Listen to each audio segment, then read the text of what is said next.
Hello, welcome to the program. Today we're going to give you an online boot camp. If you don't already have your business online, we're going to tell you why you should and show you how to do it. Now, if your business is already online, we're going to tell you how to do it better and also give you a glimpse of what you should be doing in the future. And speaking of that, we're going to kick it off by talking to a futurist. Follow me. Ross, I've described you as a futurist. Now, apart from having a crystal ball, what does that mean? What do you do? Well, my definition of a futurist is someone who helps people think about the future to make better decisions today. We'll get onto the future business in a minute, but just bring us up to date with where we've come from and where we're at the moment in terms of online business. Online business is driving our world today. More and more things are being purchased online, more and more transactions being online, but more importantly, almost every transaction is being researched online. So consumers have adopted it like never before. Has business adopted it like never before?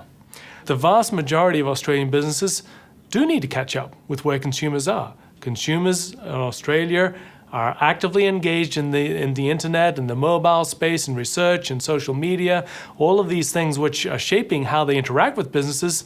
Businesses are not nearly as engaged as they should be. So do all businesses need to be online?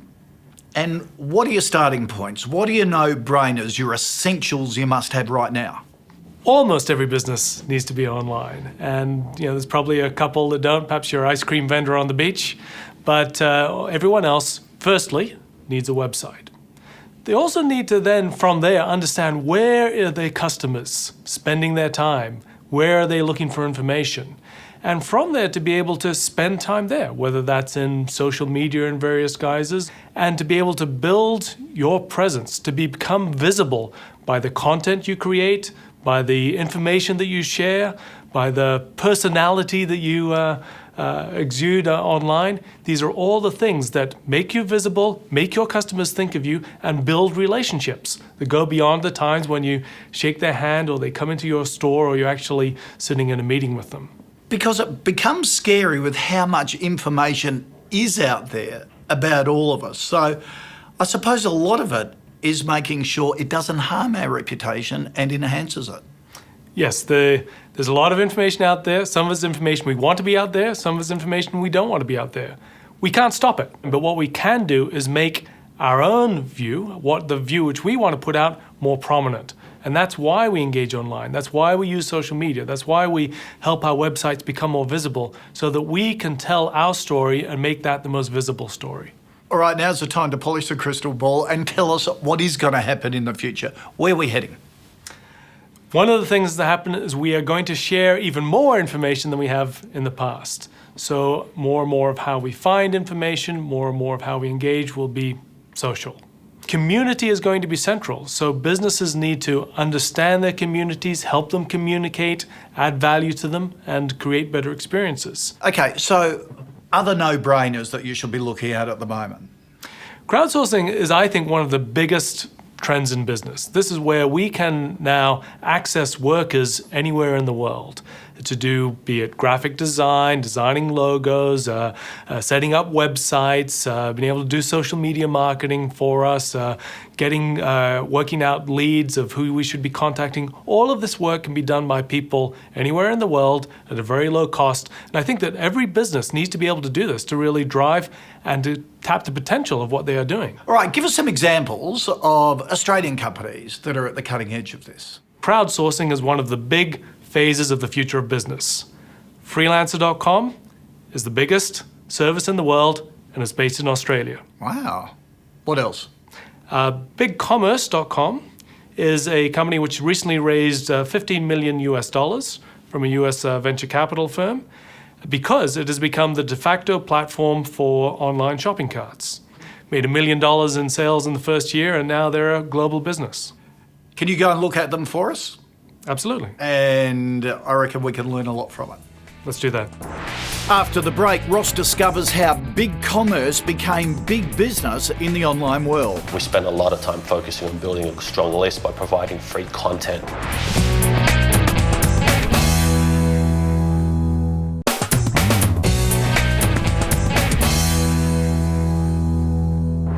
Many small businesses have joined the boom in online retail by building their virtual stores on the e-commerce platform developed by BigCommerce. I've sent futurist Ross Dawson to meet Mitchell Harper and Eddie Makalani, the two young entrepreneurs behind this Aussie success story. Is there a reason you focus on smaller business as opposed to going to the big boys in town who have lots of money to spend? We have a passion for small business. We like having an impact to small businesses, and you get a good sense of you're changing the world. You're creating something that people want to use, and you get raving fans through small business. Well, if you're targeting the enterprise market, well, there's plenty of enterprise offerings out there, and you're not really making so much of a significant impact there. So small business is our passion. So what happened in the first year when you put the system onto the marketplace? It really took off. It was a combination of the product being really easy to use and filling a need and fueling that with marketing as well. So lots of online marketing, email marketing, and Google marketing as well back then. Yeah, email was really big for us initially. So email obviously is very cost effective. We spent a lot of time focusing on building a strong list by providing free content. That was kind of our hook. We provided a ton of articles, educational pieces to educate other small businesses how to be, to go online, how to sell online, how to get high rankings in Google. And what we would do is ask people for their email address in exchange for that information. So instead of just sending out promotions, we said a lot more stuff about them. How do you become more successful? How do you treat your customers? How do you get really good search engine rankings? And the times when we did send promotions, people were very, very receptive to that. And that's how we continue to grow. So I think one of the other ways in which you're creating value for your clients is through videos. We literally bought a camera, a whiteboard, some markers. I jumped in front of the camera and thought, okay, what are the 10 things that a small business would need to know? And I recorded 4-minute videos. I did one every few days, and then we posted them on YouTube, and the channel's got about 800,000 views now. So really just educating people and then relying on them to spread the word for us about BigCommerce, and it worked really well. So one of the other things is search. People typing things into search engines and hopefully finding you. So what have you done to make them find you as opposed to a competitor? We spent a lot of time on the basics, link building and awareness, etc. But a lot of it was around that educational content. So really targeting our educational pieces around what people were searching for, doing a lot of research and constantly optimizing that all the time. And a lot of giving away free tools, free products, and putting footers back and things pointing back to the BigCommerce website was always worked really well. We're very big on Google AdWords. And really we use that to drive a lot of our business decisions and to get a lot of the traffic. So when people are searching for something like e-commerce software, we make sure that we come up on the Google ads. So what is your strategy for choosing the right words to put into AdWords? That starts with a lot of keyword research. We really start by testing the ones we think are right and then validating them against what people are clicking on and what leads to an order. And then we continually tweak them over time. So it's a little bit of a guessing game initially, and then we refine that with educated data that we have based on who's buying over a few months. I think one of the turning points for your company was when you launched the e-commerce, the shopping cart. So how did you come to work out that was a good idea? Well, we had some inkling around building an e-commerce platform. We thought there might be some success. It was more around the fact that there was a lot of customer demand for it, and they liked the way we built our software. We made it really easy to use. The pricing was always really affordable. It was, a lot cheaper than enterprise software, and that was, we took the chance and we built it, and here we are. And what happened after you launched it? Really took off. We grew it to about 10,000 customers in a year and a half. And that was a process of taking feedback from customers and building it into the product every few months.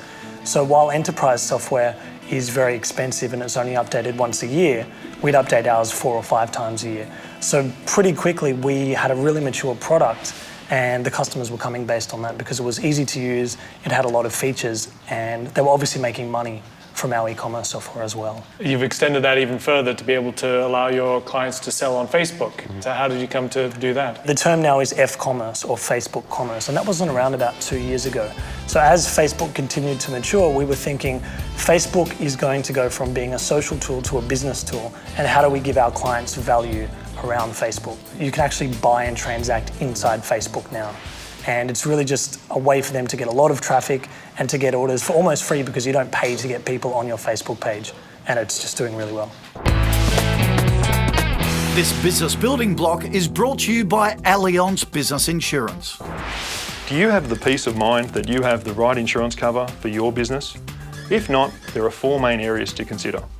First, there's property and asset insurance, with options to cover costs associated with the repair or replacement of your physical property, through to the reduction in turnover that you might incur if, for example, your business is destroyed by fire. Next up are the liability insurances, which are designed to protect you from third parties who may sue you as a result of injury or damage in connection with your business. These claims can run to many millions of dollars, so it's important that you make sure your business is adequately protected. Then there's workers' compensation, which is mandatory for all businesses that employ staff. It provides cover for the financial cost of claims made by employees for work-related injuries, illness, or even death. And finally, if you have company vehicles, don't forget vehicle insurance. So how do you make sure you have the right insurance cover for your business? You can inquire online or talk to one of our friendly and experienced consultants who will assist you in selecting the right cover for your business. Contact your broker. Call Allianz on 131000 or visit allianz.com.au for a product disclosure statement or policy document to decide if Allianz is right for you. After the break, we meet the man behind another great Aussie online success story, Matt Barry from Freelancer.com. I used the site once and liked it so much I actually bought it.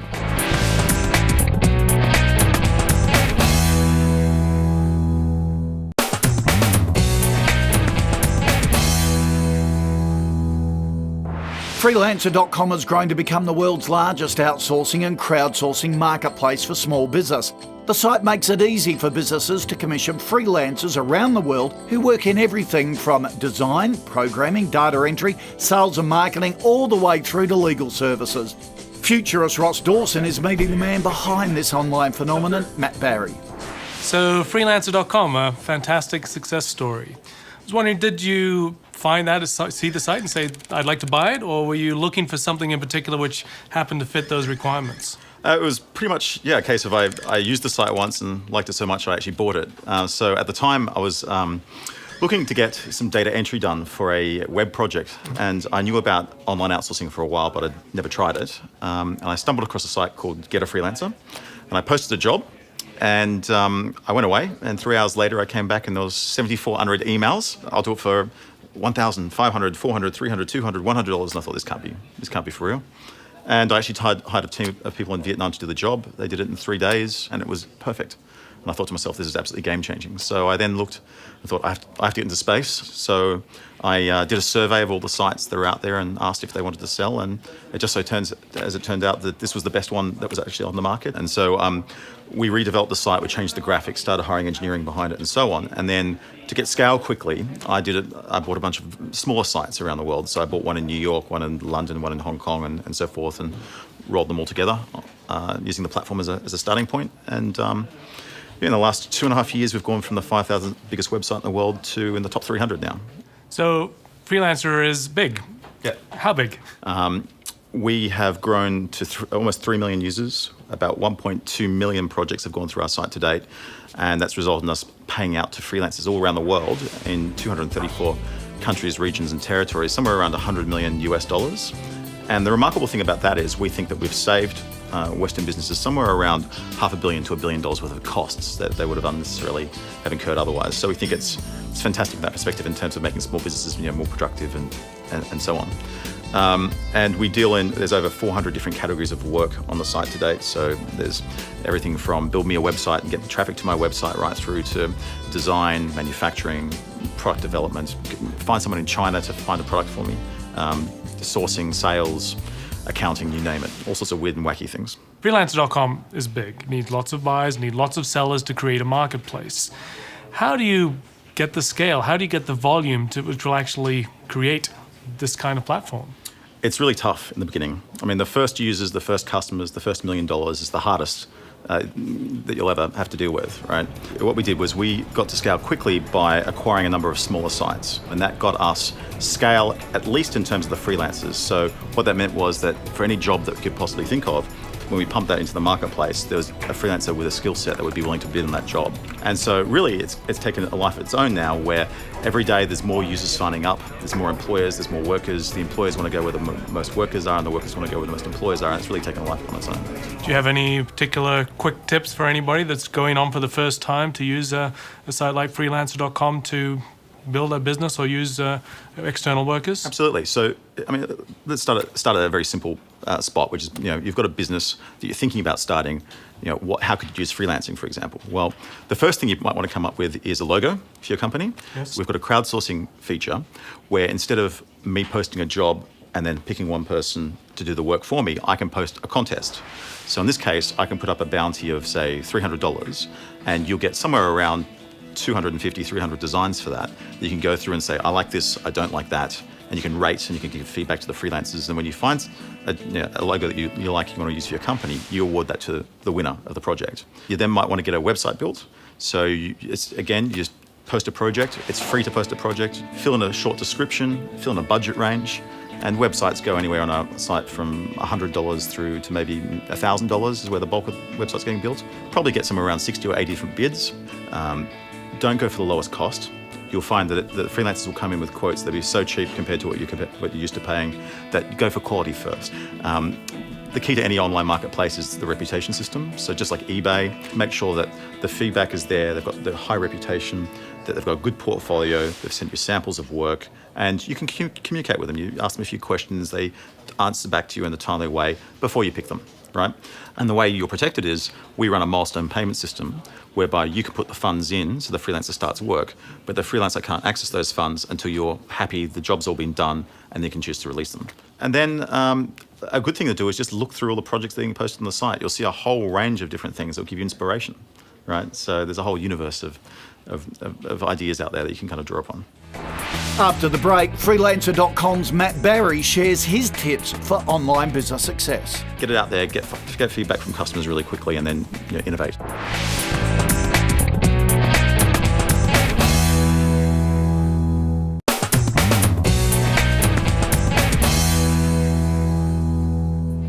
So what does it take to build a successful online business? Freelancer.com's Matt Barry is sharing his insights with futurist Ross Dawson. It's a very crowded marketplace today, but there's obviously a lot of money flowing online. So what do you think anybody who's setting up an online business needs to have top of mind? Okay. Well, I mean, the thing about online businesses today is it's never been a better time to start one. With the internet, a lot of the things you need to build an online business are free. So your operating systems are free, like Linux, your web servers are free, your databases are free, voice over IP is free to speak to someone else in the world, yes, and so forth, right? And what's not free is cheap. So cloud computing, like we use to host our web server, that's cheap. Our internet connection is cheap. Domain names are cheap. Buying ads on Google or Facebook is cheap, right? So literally now you can actually start a company off the back of a credit card. And the other great thing is you don't even have to be technical anymore in order to start a business because you can hire freelancers to do it for you, right? You don't have to know how to design an iPhone application. Instead, you can pay $650 and a freelancer from somewhere in the world will put one together for you and get it in the App Store, right?